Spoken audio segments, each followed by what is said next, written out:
My name is Tatiana. I'm principal scientist in vitro neuroscience here at Signature Discovery. And I invite you all today to come with me where I will show you during these next 5 weeks real-world data to help you understand how mitochondrial function can be investigated, like different assays, different cell models. And the most importantly fact is actually how mitochondria became so important in the neuroscience field over the last decades.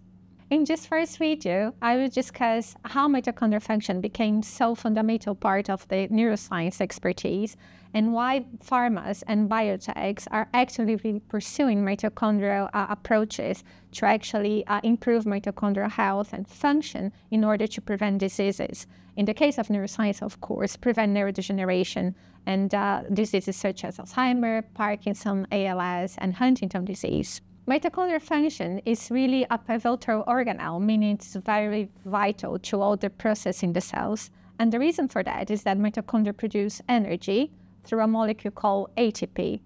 Therefore, if we don't have energy enough, if we don't have this ATP in a really suitable amount inside the cells, we have all this dysfunction going on.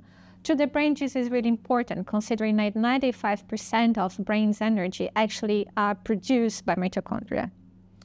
Any disruption in this energy, then we can understand that this will lead to some brain dysfunction. Cell will start to be deregulated, and of course the cells can die in the end, leading to all this neurodegeneration that we are talking about. There is this intricate play between mitochondrial function and neurodegeneration. So we do understand that it's very important to the brain and cell death and cell fate, but we have still to consider that neurodegeneration is much more than just mitochondrial dysfunction or decrease in cell energy.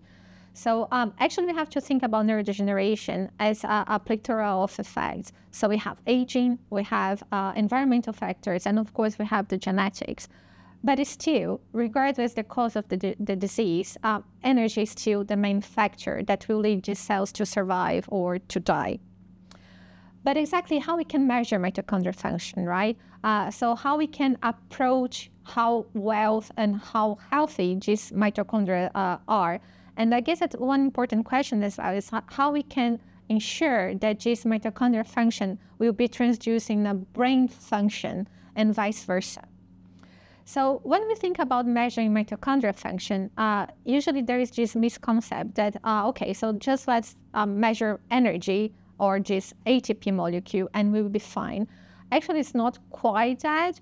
So when we're talking about mitochondrial function, we have to consider that mitochondria plays a lot of roles inside the cell. So we have to measure different outcomes simultaneously if possible, and just ensure that we have to measure a lot of different parameters to have this big picture of how mitochondria is important for certain disease.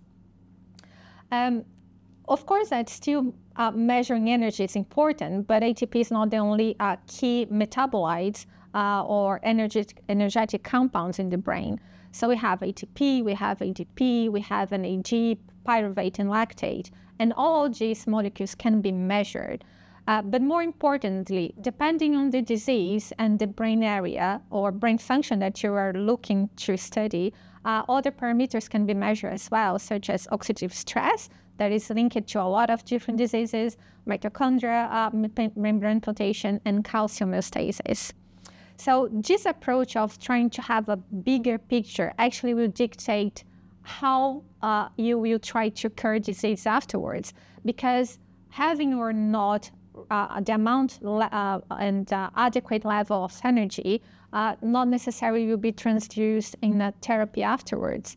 So it's really important that you try to understand how to measure all these different parameters, and then pharmas and biotechs can actually approach and try to make this organelle function even better. So, of course, this methodology of trying different approaches and measure different outcomes simultaneously will help you understand how these molecules will target mitochondria and the diseases afterwards. So, when you're thinking about establishing a pharmacological approach, specifically regarding mitochondria, if you don't understand all these different parameters, it will be really difficult to track it down. But on top of that, large pharmas and biotechs are playing a very important roles because they come with cutting-edge technologies and platforms. So some of them are using artificial intelligence as part of how we can understand mitochondrial function, how the molecules inside mitochondria interact. And of course, there is also this perspective of using humanized models.